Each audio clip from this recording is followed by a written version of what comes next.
po sa inyo mga ka-Ilocanong Hilaw. Meron na naman po tayong video para sa ating vlog. So ang ating lulutuin po ngayon ay ang gising-gising version by Ilocanong Hilaw.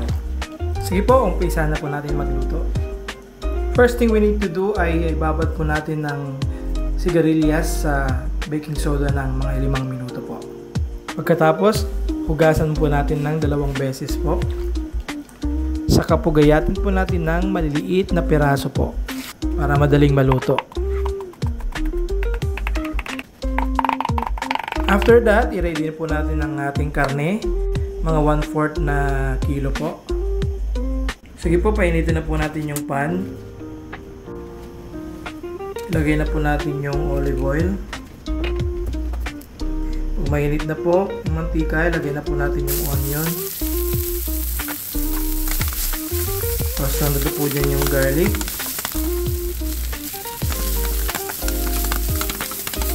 Then after that, yung dilaw na luya or turmeric.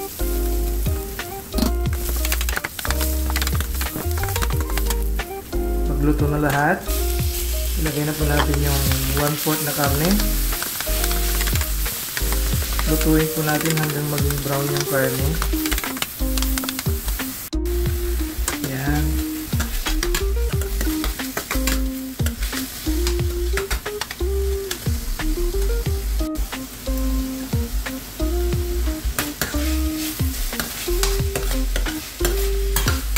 Tapos po yan, lagay na po natin yung first gata. Yan. So hayaan po natin kumulo.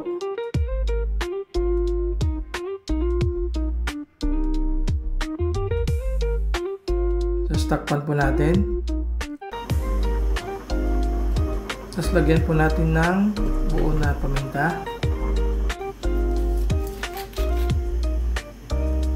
Tapos lagyan na po natin ng patis.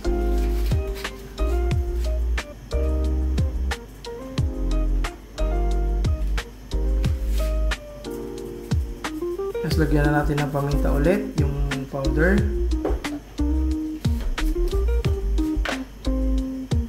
Tapos konting salt na Himalayan.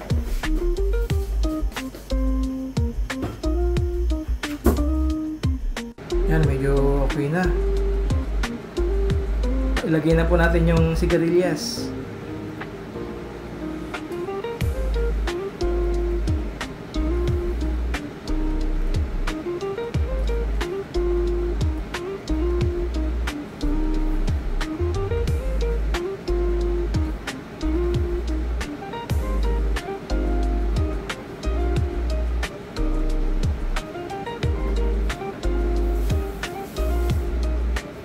Just konting halo lang po.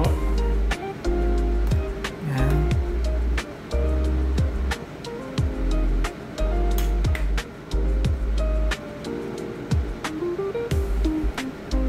Tapos takpan po natin.